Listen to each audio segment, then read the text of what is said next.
Hello, Luke Bouchard here, and this is today's Forgiveness Declaration card draw and reduction. I forgive myself for believing that the battleground is real and can harm me. My reduction is fairly long and it's got a big quote from the Course in Miracles, so I'm going to just bear with me because I don't do well reading out loud, and especially other people's works, sometimes not even my own. But here it is. To attack others is to attack ourselves. Attack is tantamount to murder, and murder can only occur to those who see themselves as a body. The only place the body can exist is on the battleground.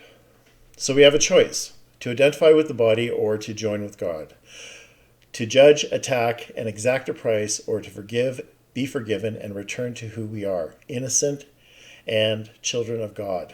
For the Course says, this is your part, to realize that murder in any form is not your will. The overlooking of the battleground is now your purpose. Be lifted up, and from a higher place look down upon it. For there your perspective be quite different. Here in the midst of it, it does seem real. Here you have chosen to be part of it. Here murder is your choice. Yet from above, the choice is miracles instead of murder. And the perspective coming from this choice shows you that the battle is not real and easily escaped.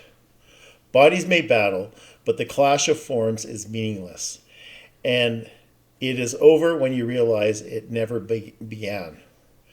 How can a battle be perceived as nothingness when you engage in it? How can the truth of miracles be recognized if murder is your choice? Yikes.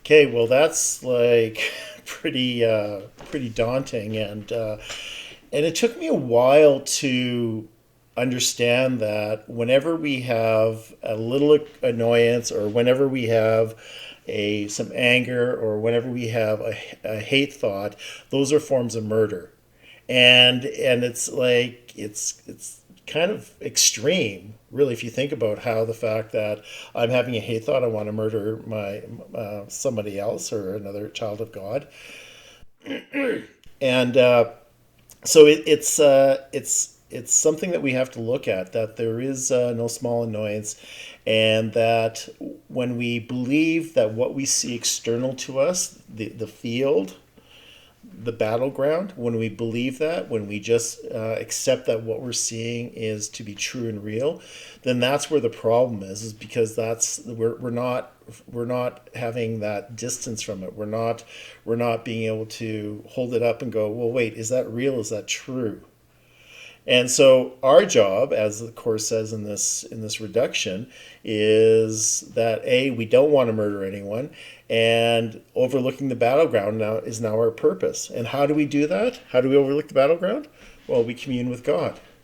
We get still and we meditate, and we give our thoughts over to God and ask the Holy Spirit to guide us, to show us, where would you have me go? What would you have me say, and to whom? These are spelled out very clearly in the Course, that basically we need help, and left to our own devices, we're just going to be in hell and tortured. So what is your choice? Are you going to continue to react to circumstances around you and believe that they're real? Or are you going to forgive them and go, you know what? I must be crazy because I'm upset. I must be insane because I have lost my perspective and I am not happy. That is your only measure. How do you feel? And if you're not at peace, then you're in the battleground. Okay, this image. Well, this is one of 5 images of a skeleton, and this is my skeleton Phil, who I've done a lot of videos with, and Phil is short for philosophy, and he is definitely in the battleground here and being consumed by it, and I thought that this was very apropos. All right. Thanks so much for watching this video, and if you want peace of mind, you have to rise above the battleground and forgive. And forgiveness starts and ends with ourselves. Full stop. We forgive ourselves, and when we forgive ourselves, then we can forgive others, and that forgiveness comes back to us. You take care now, and let's get out of the battleground.